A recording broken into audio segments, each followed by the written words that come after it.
This video presentation is about gender inequality in education around Asia. Throughout the globe, gender inequality has proven to halt the participation and opportunities for women to partake in. This includes the economic and political sector.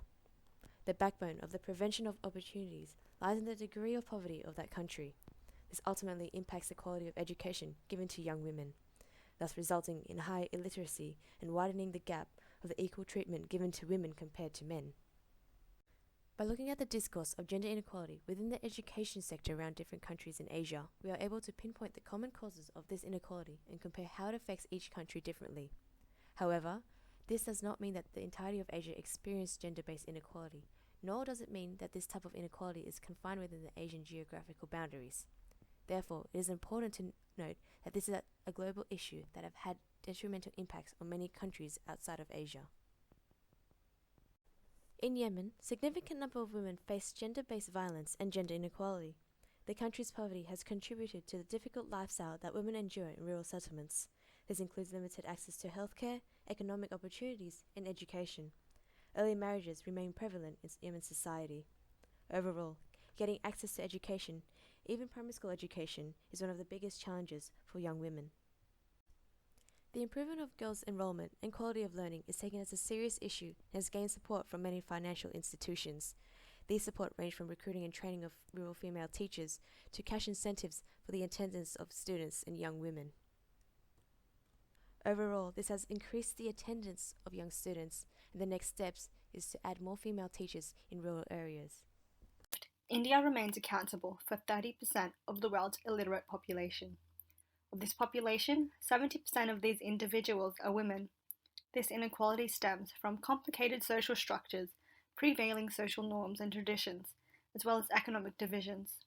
Characteristic of many forms of inequality, equal access to education decreases in rural areas and intensifies with increased poverty rates. The generalized view on women fuels this existence of inequality. Sarva Shiksha Abhiyan (SSA), or Education for All, is a government program with pull factors that aim to enhance and encourage girls to remain in school, and push factors that create environmental conditions that guarantee a girl's education. In 2011, the female population with at least secondary education in Bangladesh was 30%, compared to 40% for males, whilst only 9% go on to attend technical universities. Due to financial constraints on many families and the lack of employment opportunities for educated women, males of the family often get favoured to pursue further education. Socioculturally, women are still restricted within their homes, with the perception that will only leave when they are married to be supported by the husband. Hence, they do not need any education. This leads to perpetuating issues of educational gender inequality. However, action is being taken to reduce the educational gap. Since the World Declaration for All in 1990, the government introduced various measures to intensify basic education, with a particular focus on female education. Numerous affirmative actions were also introduced to enhance female literacy. This has seen literacy rates for women double in the last 20 years, hopefully a sign of improving educational equality in Bangladesh. In China, there is still a variability among the estimates of gender discrimination in education, and according to some, is still severe. The probability of gender inequality against girls decreased by 27% in the 1990s and significantly 40% in the 2000s. Although gender inequality has been trending downwards over time, girls continue to experience discrimination in educational attainment in the 21st century.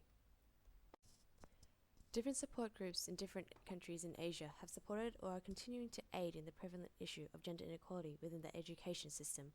These support include government-supported programs to help young girls with literacy, training local people to become teachers, or are bringing over teachers from other countries.